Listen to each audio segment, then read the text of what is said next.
하나님의 말씀 함께 보겠습니다. 신약성경 마태복음 28장 18절에서 20절까지입니다. 신약 52쪽쯤 되겠습니다. 마태복음 28장 18절에서 20절까지의 말씀, 우리 세 절을 한 목소리로 함께 읽도록 하겠습니다.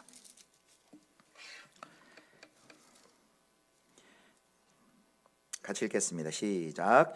예수께서 나와 말씀하여 이르시되 하늘과 땅의 모든 권세를 내게 주셨으니 그러므로 너희는 가서 모든 민족을 제자로 삼아 아버지와 아들과 성령의 이름으로 세례를 베풀고 내가 너희에게 분부한 모든 것을 가르쳐 지키게 하라. 볼지어다 내가 세상 끝날까지 너희와 항상 함께 있으리라 하시니라. 아멘. 할렐루야. 반갑습니다. 우리 앞뒤로 좌우로 또 가정에서도 우리 한번 인사하겠습니다. 사랑합니다. 축복합니다. 건강하세요 하고 인사하겠습니다.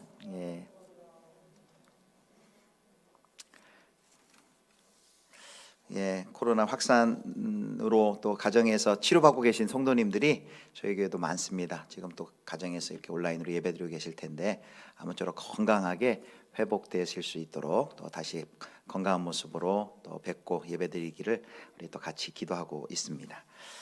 오늘 새로운 시작 10번째 제자훈련 균형 잡힌 영적 성장의 열쇠로 함께 말씀 나누겠습니다. 올해 새해 시작하면서 시작된 그 새로운 시작 시리즈가 이제 오늘 마지막입니다. 그동안 10가지 했는데 이제는 너무 많아져 가지고 주제가 다 기억나지 않으시죠?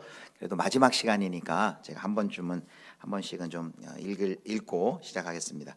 제일 처음에 이제 예배에 대해서 했고요. 그다음에 말씀을 먹어라 해서 성경, 그다음에 기도, 깊고 넓고 길게 기도하기, 그다음에 가정 예배 했고요. 전도에 대해서 했고, 그다음에 헌금에 대해서 했고, 주일 성수, 선교적 삶, 그리고 지난주에 소그룹 공동체, 그리고 오늘 제자 훈련입니다. 이 제자 훈련은 우리 예수비전교회에서 지난 16년간 꾸준히 진행해온 아주 중요한 목회 전략 중에 하나입니다.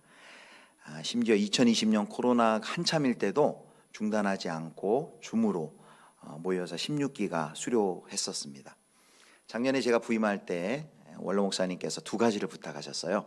하나는 우리 연약한 성도들, 특별히 독거 어르신들 잘 돌아보고 신방을 꼭 했으면 좋겠다라는 말씀과 더불어서 그동안 해왔던 제자훈련을 계속해서 좀 이어서 했으면 좋겠다, 그런 말씀을 하셨습니다.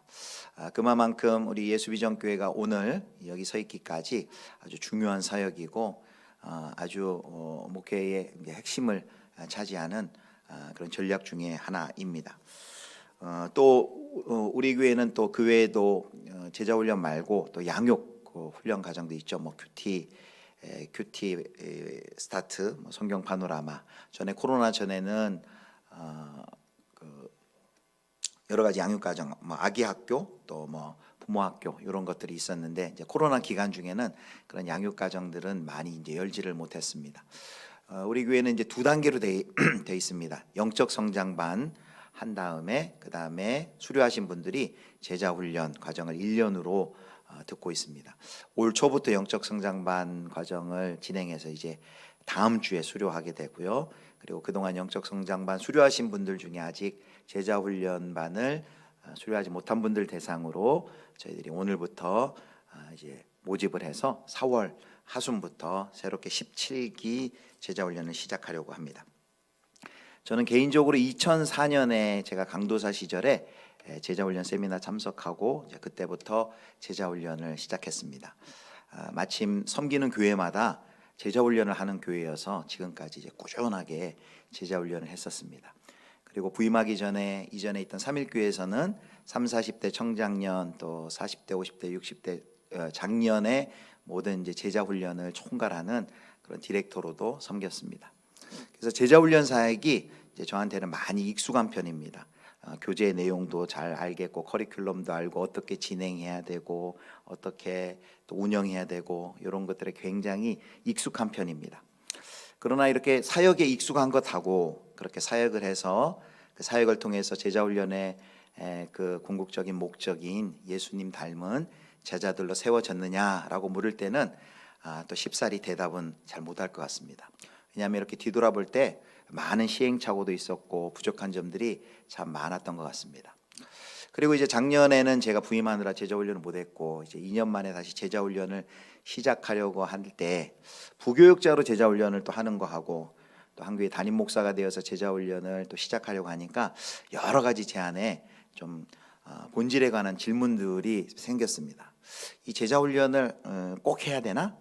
또 제자 훈련을 하면 어떻게 하나? 제자 훈련의 목적이 뭐지? 그리고 소그룹을 이런 형식으로 운영하는 것이 효과적인가? 등등 여러 가지 질문들이 제 안에 있었습니다. 그래서 제자 훈련을 준비하면서 그 질문들에 대해서 고민하고 또 생각하고 이렇게 정리해 나가는 중에 있습니다. 그래서 이제 오늘 우리 이 이제 마지막 새로운 시작 10번째 제자 훈련의 주제에 맞춰서 이제 앞으로 우리 예수비전교회가 제자 훈련을 계속 이어서 할 텐데 앞으로는 또 이런 방향으로 하겠습니다 하고 짧은 시간에 모든 걸 다 나눌 수는 없지만은 대체적인 윤곽과 방향을 좀 함께 나누려고 합니다. 주일 예배 오전 예배 시간에 이런 설교를 하는 게 좀 딱딱할 수도 있지만 그래도 이 제자 훈련이라는 것이 굉장히 중요하고 또 우리 성도님들 모두에게 이게 젊은 사람들만 하는 게 아니고 성도님들 우리 모두 오늘 설교 내용을 보시겠지만 우리 모두와 연관되어 있는 우리의 영적 성장을 위한 굉장히 중요한 주제이기 때문에 우리 성도님들도 귀를 기울여서 좀 잘 들어주시면 좋겠습니다. 가장 이제 먼저 우리 제자 훈련에 대해 살펴볼 것은 좀 제자 훈련에 관한 오해에 대해서 먼저 좀 짚고 넘어가려고 합니다. 한 3가지 정도 오해가 있는데요.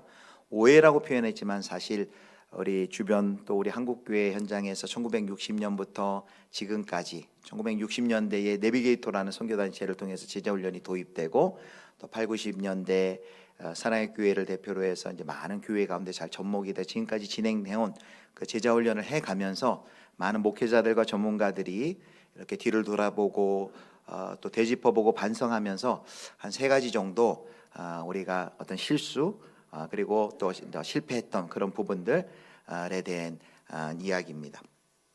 자, 뭐뭐뭐가 아니다라는 형식으로 나누겠는데요. 첫 번째입니다. 첫 번째. 우리 첫 번째 한번 같이 읽을까요?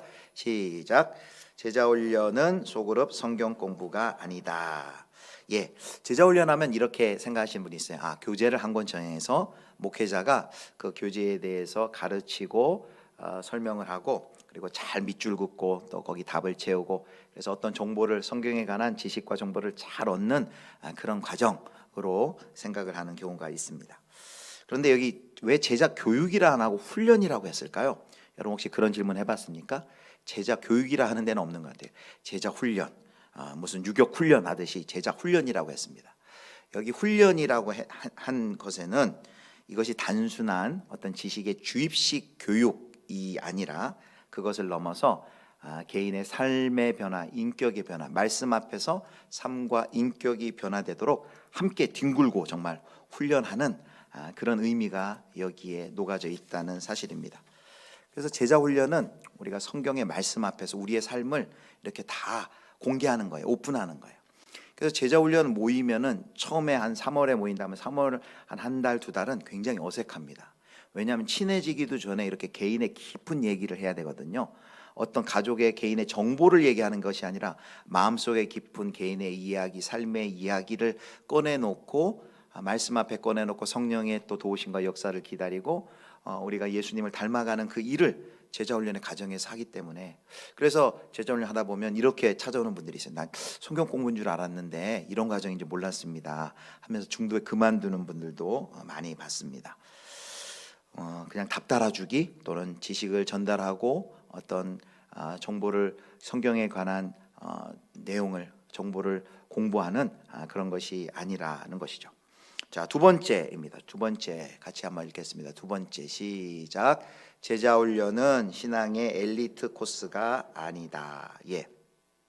제자 훈련은 교회에 소속된 소수의 어떤 열심 있는 성도님들에게 소수에게 제공된 신앙의 엘리트 코스가 아닙니다. 그래서 혹시 이렇게 생각하시는 분이 계실 수 있어요. 제자 훈련은 어떤 우리 교회의 일꾼을 만드는 훈련이다. 또 목자를 만들거나 또 교사를 세우기 위해서 준비된 훈련이다라고 생각을 할 수 있습니다.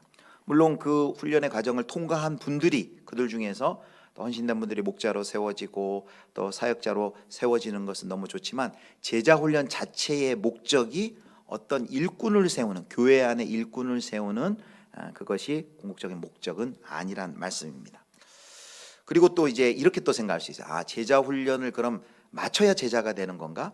제자 훈련을 안 마치면 뭐 3급 제자, 그러다 영적 성장반 하면 이제 2급 제자, 그리고 제자 훈련반을 마치면 이제 1급 제자, 마치 어떤 코스를 마치면 자격증을 받듯이 그것을 마쳐야 자동적으로 제자가 되는 것이라 생각하고, 그것을 힘든 시간을 거쳐서 열심히 수고하여서 마치면 이렇게 자부심, 영적 자부심을 갖는 경우도 있어요. 그런데요, 이 제자라는 것은, 이 제자 훈련은 궁극적으로는 사실 제자가 된 이후 우리의 일생, 평생에 걸쳐서 우리가 훈련하는 겁니다. 왜냐하면 예수님을 닮아가는 것은 끝이 없기 때문이죠. 그럼에도 불구하고 왜 우리가 이렇게 제자 훈련이란 명칭을 가지고 이런 과정을 합니까? 그 제자 훈련에 시간을 내고, 우리 일생에 있어서 시간을 내고 거기에 열정을 들이고 우리의 에너지를 쏟아부어서 그 시간들을, 그 기간들을 통해서 계속적인 제자로서의 성장을 도모하는 데 아주 효과적이기 때문에 그 기간을 만들고 제자 훈련 과정에 들어가는 것이죠. 그러나 제자 훈련의 코스를 마쳤다고 해서 저절로 자동적으로 제자가 되는 것은 아닙니다. 촘촘한 빠듯한 제자 훈련의 과정을 다 마쳤다고 해서 난 이제 예수님의 제자야 라고 말할 수 없는 것이죠. 저절로 그 과정을 수료한다고 제자로서 세워지는 것은 아니죠. 그렇다고 또 반대로 그걸 수료 안 했다고 나는 제자가 아닌가? 그것도 아닌 거죠. 우리의 평생에 걸쳐서 예수님 믿고 예수님을 닮은 제자로서 우리가 성장해가고 성숙해 나가야 되는데, 그 과정 중에 아주 마중물과 같이 아주 중요한 그 기회를 가지고 우리가 제자로서 함께 공동체가 성장해 나갈 수 있는 기회를 갖는 것이 바로 제자 훈련이죠. 자, 세 번째입니다. 세 번째 우리 같이 읽겠습니다. 세 번째 시작. 제자 훈련은 교회 성장 프로그램이 아니다. 네.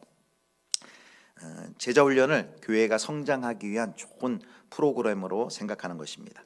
대개 이제 왜 이렇게 생각하면, 이제 제자 훈련을 해서 한국의 유명한 대형 교회들이 제자 훈련을 잘해서 대형 교회가 된 교회들이 있습니다. 그 교회들을 보면서 우리 교회도 제자 훈련을 잘 정착하면 저렇게 수적인 양적인 부흥을 경험할 수 있지 않을까라는 기대를 가지고 이 프로그램으로 제자 훈련을 교회에 도입하는 경우입니다.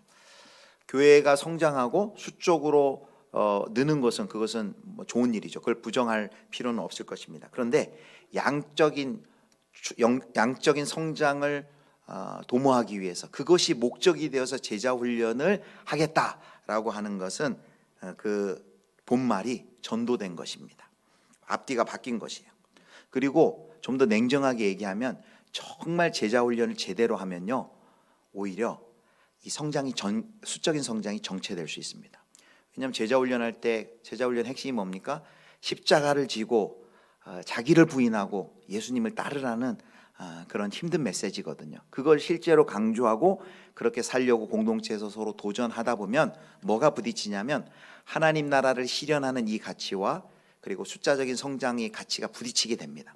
그래서 정말 제자 훈련 제대로 할 때는 이 수적인 성장이 더딜 수도 있고 반대로 갈 수도 있는 것이죠. 그래서 단순히 이 제자 훈련을 어떤 프로그램으로 삼아서 저 교회에서 제자 훈련 했더니 저렇게 부흥하더라, 그러니까 우리 교회도 한번 제자 훈련 해봅시다 라는 어떤 성장을 위한 목회 프로그램으로 접근하는 것은 목적 자체가 잘못됐다라는 것입니다. 자, 이렇게 먼저 우리 제자 훈련에 관한 오해를 살펴보고요. 그렇다면 다시 더 본질적으로, 그럼 제자가 뭔지, 제자를 삼는다 그러는데 제자를 삼는 거는 뭔지, 제자 훈련을 한다면 그럼 제자 훈련은 뭔지, 요 세 가지를 한번 생각해 보도록 하겠습니다. 제자라는 그 헬라 말이 마테데스라는 헬라 단어인데요, 사복음서에 많이 나와 있습니다. 사복음서에는 무려 232회가 나오고요. 사도행전에서는 이 제자라는 단어가 확 줄어요. 총 27회가 나옵니다. 그리고 서신서에 보면 이 제자라는 단어가 사라져요. 그렇다고 제자가 사라진 건 아니에요. 다른 용어로 대체됐다라고 말합니다. 처음에 사복음서를 보면요, 12 사도를 주로 지칭해서 제자라고 하는데, 이제 서서히 이제 사도행전에 가면은 예수님을 주로 고백하는 많은 성도들을 제자라고 말합니다. 그리고 제자라고 말할 때 반드시 대조적으로 무리라고 얘기를 해요. 무리가 있고 제자가 있습니다. 군중이 있고 그러나 또 제자가 있습니다. 자, 사도행전 6장 7절 보면 거기에 사도행전의 제자들 이렇게 부릅니다. 우리 6장 7절 같이 읽겠습니다. 시작. 하나님의 말씀이 점점 왕성하여 예루살렘에 있는 제자의 수가 더 힘이 많아지고 허다한 제사장의 무리도 이 도에 복종하니라. 아멘. 12 제자 사도뿐만 아니라 예루살렘에 있는 허다한 무리, 예수님을 주로 고백하는 무리가 바로 제자다라고 불리움을 받고 있습니다. 자, 어떤 사람을 제자로 했을까요? 방금 전에 말씀드린 것처럼 제자 훈련에 신청한 사람, 제자 훈련을 잘 마치고 수료한 사람, 아니면 교회에서 열심히 있는 영적으로 열심히 있는 일꾼들, 또 아니면 남달리 헌신하는 그런 성도들을 제자라고 부르는 걸까요? 제자를 누구를 제자로 하는 걸까요? 그 마이클 월킨스라는 이 제자 훈련과 제자도에 관한 아주 중요한 책을 쓰신 분이 있습니다. 제자도 신학이라는 책을 썼는데 거기에 보면 이분이 제자 삼기 그리고 제자 훈련에 대해서 아주 정확한 정의를 내립니다. 그래서 저기 이제 PPT로 하나 준비했는데요. 제가 읽어드릴게요. 제자가 누구냐? 좀 길게 썼는데 예수님의 제자란 영생을 얻기 위해 구원이죠. 예수님에게로 와서 예수님을 구주와 하나님이라고 시인하고 그 분을 따르는 삶을 시작한 사람이다. 길게 얘기했는데요. 짧게 얘기하면 예수 그리스도를 주로 고백하고 그분을 따르기로 시작한 사람이라는 거예요. 여기서 눈여겨봐야 될 대목이요. 시작한 사람이라는 겁니다. 시작한 사람. 제자의 길은요. 예수님을 믿는 순간 끝이 아니라 제자의 길은 이제 제자의 길을 가기 위해 발걸음을 내딛는 것입니다. 예수 그리스도를 믿는 순간 제자가 되고 그리고 평생 제자의 그 길을 가는, 그래서 그 제자의 길을 가는 것을 제자도라고 이야기를 하는 것이죠. 그래서 이 제자라는 개념 속에는요, 이미 제자의 길을 간다, 제자가 된다, 그리고 제자의 길을 간다라는 이 개념 속에는 성장하고 성숙하는 그런 개념이 이미 들어와 있습니다. 여러분, 모든 믿는 자가 다 제자예요. 어떤 제자 훈련에 들어가서 제자 훈련 수련해야만 드디어 제자 자격증을 받는 게 아니라 예수 그리스도를 주로 고백하면 다 제자가 되는 것이죠. 그리고 제자로서의 그 발걸음을 내딛은 것이죠. 그러나 그 제자 모두가 제자지만 한 가지 분명한 사실은 제자의 삶에 있어서 그 성숙의 차이는 분명히 차이가 나겠지요. 자, 그 다음 이제 개념은, 그럼 제자는 예수 그리스도를 주로 고백하고 그를 따르기로 시작한 사람이라면 제자 삼는 것은 뭐냐라는 겁니다. 바로 이 제자 삼기에 대한 설명이 잘 나온 본문이 오늘 우리가 읽은 마태복음 28장 18절에서 20절입니다. 오늘 같이 한번 읽겠습니다. 마태복음 28장 18절 20절 같이 읽습니다. 시작. 예수께서 이르시되 하늘과 땅의 모든 권세를 내게 주셨으니 그러므로 너희는 가서 모든 민족을 제자로 삼아 아버지와 아들과 성령의 이름으로 세례를 베풀고 내가 너희에게 분부한 모든 것을 가르쳐 지키게 하라. 볼지어다 내가 세상 끝날까지 너희와 항상 함께 있으리라 하시니라. 아멘. 이 말씀 너무나 유명한 말씀이죠. 예수님의 대위임 명령 또는 지상 명령, 그레이트 커미션이라 해서 지상 명령이라고 말하는 본문입니다. 그런데 여기 우리가 이제 흔히 이 지금 읽은 말씀 중에서 가장 여러분의 이렇게 시선이 주목이 되는 부분이 어디예요? 뭐가 이렇게 여러 단어 중에 콱 꽂힙니까? 되게 많은 분들이 뭘 주목하냐면 가서 이거에 주목합니다. 그러므로 너희는 가서 고에 꽂히는데 사실 이 헬라어 본문에서 본동사 가장 핵심은 뭐냐면요, 제자를 삼아입니다. 그리고 그 제자를 삼아를 설명하기 위한 그 수식하는 부사가 뭐냐면 바로 그 세 가지 가서, 세례를 베풀고 그리고 가르쳐서입니다. 그러니까 본동사는 제자를 삼아요. 제자를 삼는 것이 핵심이에요. 예수님의 대위임 명령에. 그런데 우리가 예수님의 대위임 명령인 제자를 삼으라 할 때 제자를 삼는 걸 어떻게 생각하냐면 주로 복음 전도하라, 회심시켜라, 전도라고만 생각해요. 그러니까 이 복음 전에서 제자 삼는 것은 전도하는 것이라 생각하는데 오늘 본문을 자세히 보면 전도보다 더 나아가는 것이죠. 그게 뭐라고 되어 있냐면 여기 가서 모든 민족을 제자 삼아 아버지와 아들과 성령의 이름으로 세례를 베풀고 그 뒤에 뭐라고 그랬냐면 내가 너희에게 분부한 모든 것을 어떻게 하라고요? 가르쳐서 지키게 하라라고 말합니다. 가르쳐서 지키게 하라. 여기 지키게 하라 그랬어요. 이 말을 조금 뒤집어 얘기하면 지킬 때까지 또 가르쳐라라는 의미입니다. 바로 이겁니다. 제자 삼기라는 것은요, 우리 제자들이 서로가 먼저 앞서거니 뒤서거니 제자가 되었겠죠.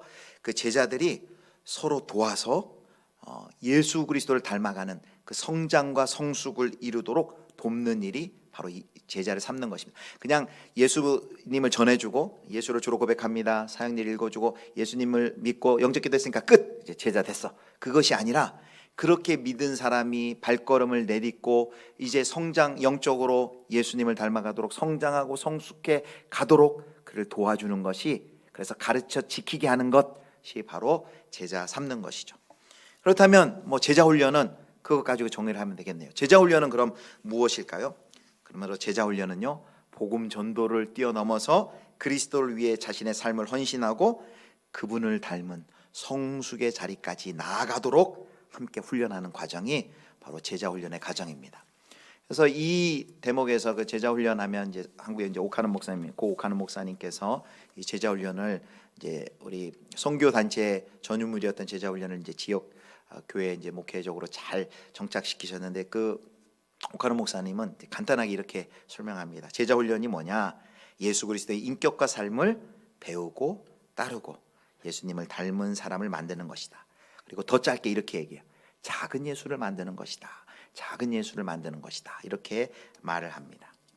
여러분, 우리가 예수를 주님으로 고백한 사람이 새삼스럽게 제자가 되기 위해서 제자 훈련을 하는 게 아니고요, 이미 제자가 되신 저와 여러분, 제자가 된 성도님들이 성숙한, 더욱더 성숙한, 그리스도 안에서 우리가 자라가잖아요.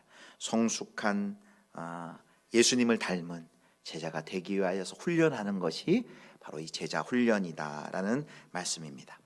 자, 그럼 이제 세 번째 주제로, 그럼 이렇게 제자 훈련, 예수님을 닮아가는 영적으로 성장하고 성숙하는 그리스도의 제자로 우리가 함께 자라가야 되는데, 그 제자 훈련의 궁극적인 구체적인 목적이 뭐냐라는 겁니다.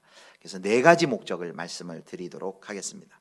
제자 훈련이라는 것이 사실 모델이, 우리가 모델로 보는 분이 예수님이잖아요. 예수님이 12명의 그 제자를 선발하셔서 3년간 공생의 기간 동안, 사실 우리가 소그룹을 예수님의 그 12명의 제자들을 소그룹의 원형으로 제자 훈련을 보는데, 사실 예수님은 소그룹을 했다기보다는 삶을 함께 나누셨죠. 그리고 그게 사실은 최고의 제자 훈련이죠. 할 수만 있다면 우리 공동체도 함께 더불어 사는 것, 살 때 사실은 온전하게 제자 훈련이 이루어지죠. 꼭 이렇게 반에서 모여서 일주일에 시간을 정해서 하는 것, 그것도 어떤 목적을 위해서도 좋지만 더 좋은 것은 공동체가 함께 살면서 그렇게 삶을 나누고 그 안에서 예수 그리스도 형상을, 하나님의 형상을 이루어가는 것이 더 사실은 본질적이겠죠. 그러나 우리가 지금 현대인들이 그렇게 살 수 없는 상황이기 때문에 최대한 그런 환경을 만들고 삶을 나누고 삶을 연결하고, 그래서 우리가 함께 이 제자 훈련의 목적을 이루어가는 것이죠. 자, 그렇다면 그 예수님께서 12명을 불러서 도대체 어떤 목적을 가지고 하셨는지, 이 제자 훈련을 하셨는지 우리 마가복음 3장 13절부터 15절 말씀을 참고해 보겠습니다. 자, 마가복음 3장 13절 15절 우리 같이 함께 읽겠습니다. 시작. 또 산에 오르사 자기가 원하는 자들을 부르시니 나온지라. 이에 12를 세우셨으니 이는 자기와 함께 있게 하시고 또 보내사 전도도 하며 귀신을 내쫓는 권능도 가지게 하려 하심이니라. 아멘. 여기 예수님께서는 네 가지 영역에서요, 제자들을 이제 성장시키는 일을 하셨습니다. 자, 첫 번째, 그 본문을 다시 한번 띄워주시겠습니까? 제가 설명할 때는 그냥 띄워놔 주시죠. 거기 보면 14절에 이런 표현이 있어요. 이는 자기와 함께 있게 하시고, 여기 자기는 누굴까요? 예수님이시죠. 그래서 그 12명의 제자들이 예수님과 함께 하셨다라고 말합니다. 이걸 뭐라고 얘기할 수 있냐면요, 예수님과 함께 있으면 바로 하나님과의 관계입니다. 하나님과 함께 있는 관계에서 성장을 얘기합니다. 하나님과의 관계의 측면입니다. 자, 두 번째는요, 여기 이에 12를 세우셨으니 14절에 나와 있는데, 이것은 공동체가 세워진 것입니다. 제자들끼리 예수님 중심의 공동체가 세워진 것이에요. 그래서 이에 열두를 세우셨으니에서 우리가 알 수 있는 것은 공동체와의 관계 속에서 성장하는 영역입니다. 공동체와의 관계. 자, 그 다음에 세 번째 보면 거기 14절에 또 보내사 전도도 하며 그랬습니다. 그 제자들을 어디로 보내냐면요, 세상을 향해 보내요. 세상을 향해 보내 파송받아서 그곳에 사명을 감당하게 합니다. 여기서 세 번째 영역이 나와요. 제자는 세상과의 관계 속에서 성장을 해 나가는 것이죠. 그리고 마지막 거기 15절에 보면 이런 표현이 있죠. 귀신을 내쫓는 권능도 가지게 하려 하심이라. 예수님이 제자들에게 권능을 주셨어요. 성령의 능력을 주셨어요. 성령의 충만함을 허락하셨어요. 이것은 바로 자기 자신과의 관계입니다. 그래서 이 제자훈련의 네 가지 목적과 네 가지 영역이 있다면 이 네 가지 영역에서 골고루 영적으로 성장하는 것인데, 그게 뭐냐면, 그림으로 보겠습니다. 그게 뭐냐면 그리스도 안에서 예수님을 믿은 나가 하나님과의 관계에서, 그리고 공동체와의 관계에서, 그리고 자기 자신과의 관계에서, 그리고 세상과의 관계에서 영적으로 또 여러 가지 관계적으로 이렇게 자라는 것을 목표로 합니다. 네 가지: 하나님, 세상, 그리고 공동체, 자기 자신인 것이죠. 그래서 이렇게 균형 있게 자라가는 것이 바로 제자 훈련의 바로 목적입니다. 우리 교회에서 지난주에 시작한 그로잉 EOE라는 어린이 제자 훈련이 있는데요, 거기도 이렇게 교재를 보면 이런 내용들이 있어요. 골고루 균형적으로 자라게 하도록 그렇게 있습니다. 그래서 우리가 제자 훈련을 교재를 선택할 때도 그 교재가 이런 부분을 다루고 있는지를 확인하는 거죠. 내가 하나님과의 관계에서 자라갈 부분에 대해서 설명하고 있는가? 대부분의 제자 훈련이 이 부분에서는 아주 잘 준비가 돼 있죠.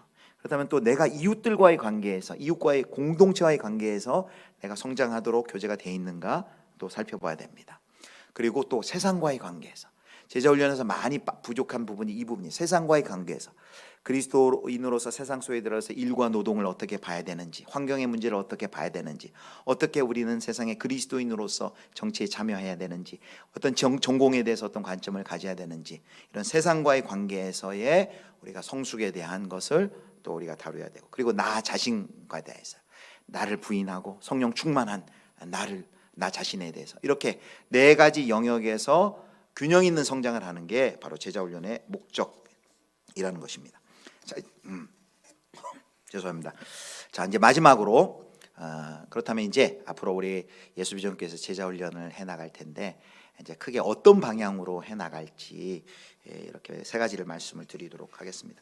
이것은 뭐 제가 혼자 고민해서 결정한 게 아니라 그동안 제자 훈련을 한국교회에서 꼭 진행하면서 이제 많은 전문가 또 목회자들이 이러이러한 부분에 조금 약점이 있고 이러이러한 부분이 좀 보강이 되었으면 좋겠다 하는 그런 의견들이 있는데, 또 그런 것을 이제 참고했습니다. 자, 첫 번째입니다. 첫 번째는 한번 같이 읽을까요? 시작.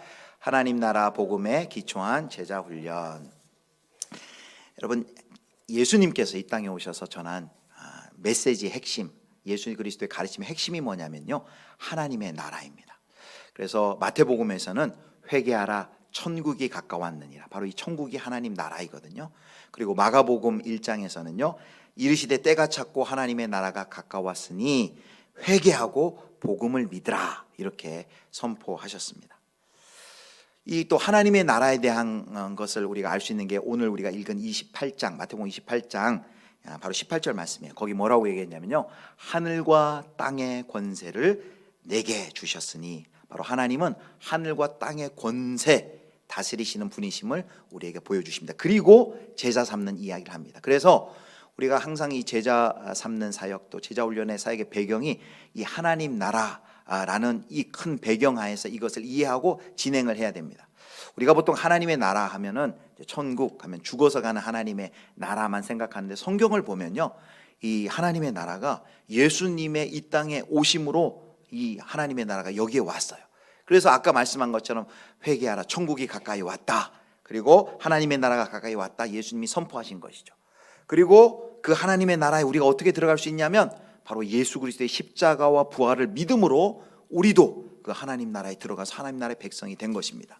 그리고 이 하나님의 나라는 어떻게 됩니까? 하나님의 나라는 예수 그리스도의 재림을 통해서 그 나라는 반드시 완성될 것이다 라고 말하는 것이죠. 그래서 우리는 지금 어디에 살고 있냐면요, 이미 예수님의 초림을 통해서 시작된 하나님의 나라와 그리고 마침내 완성될 그 하나님의 나라의 사이, 신학적으로 이걸 이미와 아직이라 그러는데 이 사이에 우리가 서서, 근데 이 사이는 하나님의 나라를 맛볼 수도 있지만은 그러나 여전히 그 죄와 악의 영향 때문에 고통받고 신음하고 병들어 있는 이 세상 속에서 우리는 그 하나님의 통치와 다스리심을 세상 사람들에게 증거하고 맛보여주는 하나님 나라의 맛보기와 증거판으로, 표지판으로 우리가 살아가는 것입니다. 그래서 우리가 우리의 이 하나님 나라의 백성이라는 것은 단순히 하나님 나라가 교회만 하나님의 나라가 아니에요. 교회 속에 하나님의 통치와 다스리심이 임하지만 교회 넘어, 교회 울타리 넘어 저 세상 속에서 우리의 가정과 직장과 일터와 일상 속에서 하나님의 그 통치와 다스리심을 증거하는 것이 바로 하나님 나라 백성의 삶인 것이죠. 그래서 이것을 꼭 기억하면서 우리가 이 제자훈련에 하나님 나라의 이 복음을 기억하며 우리가 제자훈련을 진행을 해 나가야 된다는 것입니다. 그리고 그것이 자연스럽게 이제 두 번째로 연결이 돼요. 자, 두 번째 보겠습니다. 우리 같이 읽겠습니다. 시작. 삶의 모든 영역에서의 공적 제자도. 자, 하나님의 나라는 교회뿐만 아니라 우리가 관여하고 살아가는 그 모든 자리 가운데 하나님의 나라가 임합니다. 그걸 삶의 전 영역이라고 얘기하죠.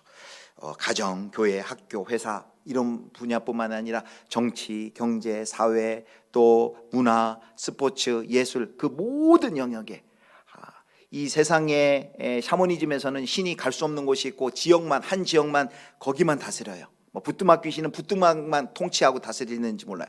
그러나 하나님, 우리 하나님은 고작 교회만, 그리고 고작 일주일에 주일 오전 11시부터 오후 3시까지만 하나님이 임하시고 통치하시는 거 아니에요. 하나님이 창조하신 온 세상, 온 만물, 온 영역을 하나님이 통치하시고 다스리시는 분이신 줄 여러분 믿으시기를 축복합니다.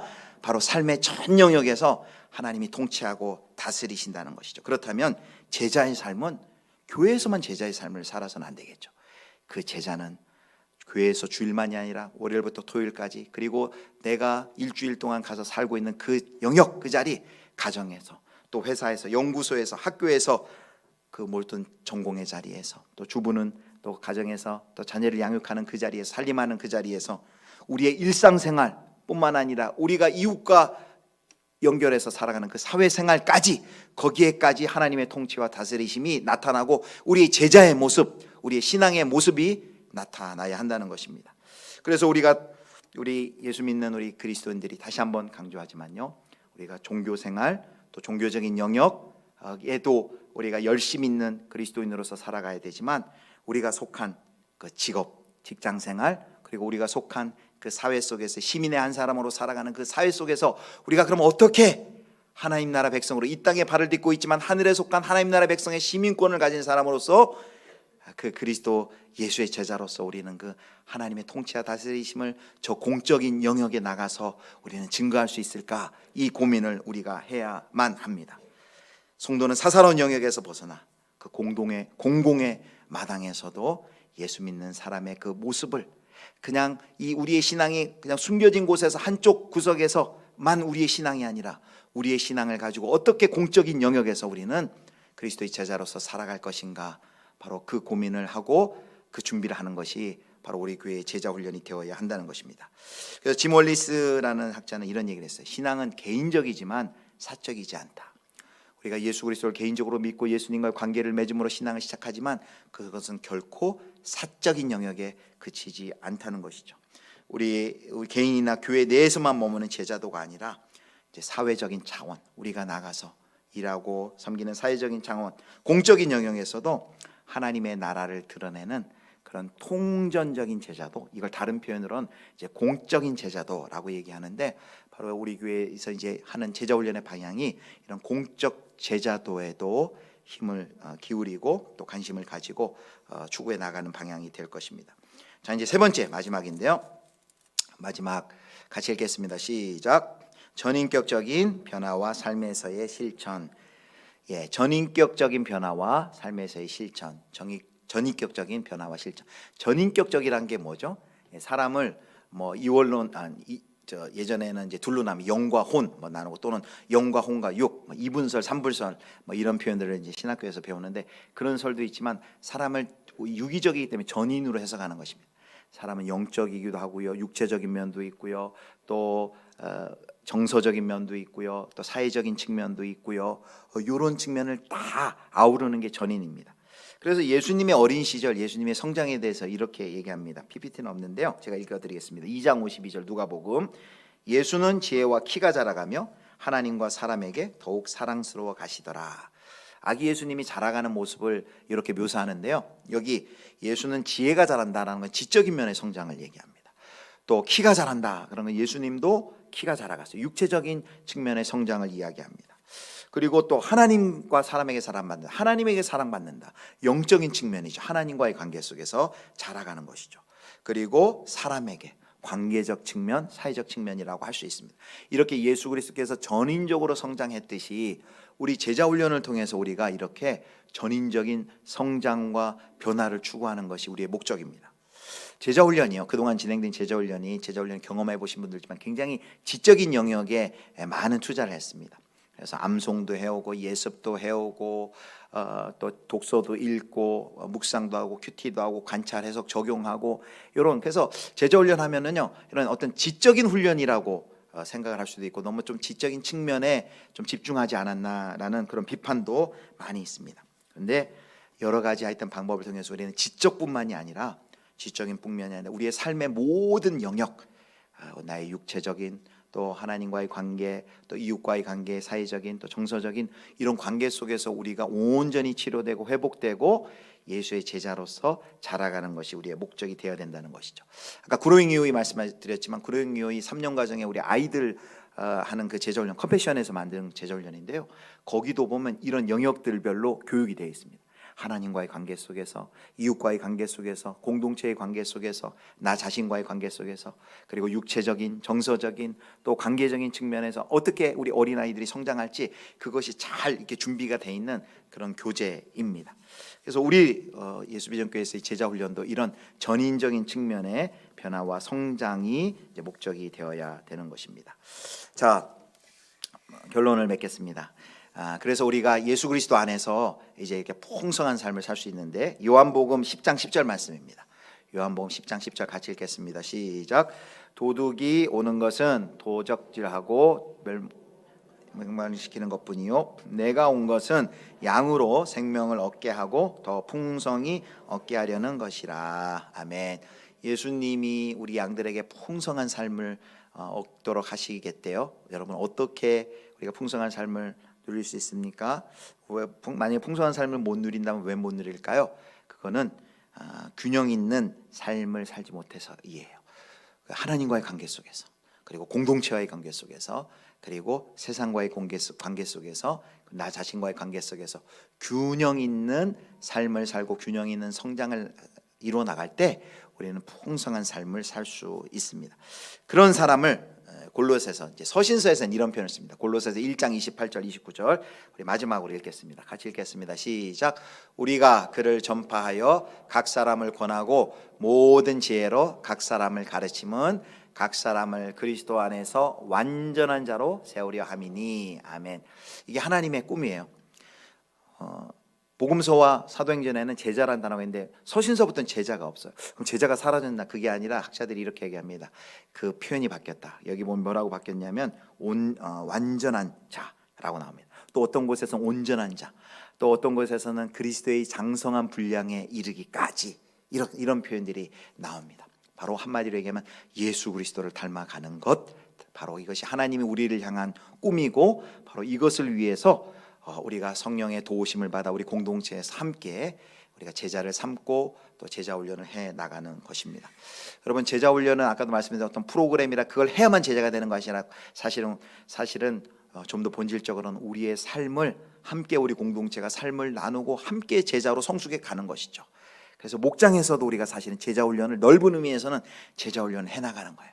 서로 아침마다 공동체 성경 읽기도 확인도 하고, 또 묵상도 올리고, 서로를 위해 기도 제목도 파고 기도도 해주고, 또 이렇게 조심스럽게지만 또 만나서 함께 모여서 교제하고 성도의 사랑을 나누고, 그러면서 함께 말씀 앞에서 자기의 삶을 오픈하고 그 말씀이 말하는 대로 또 회개하고 다듬어지고 함께 예수 그리스도를 닮아가는 것, 그것이 제자 훈련의 자리뿐만 아니라 우리 공동체에서도 이 역사가 일어나는 것이죠.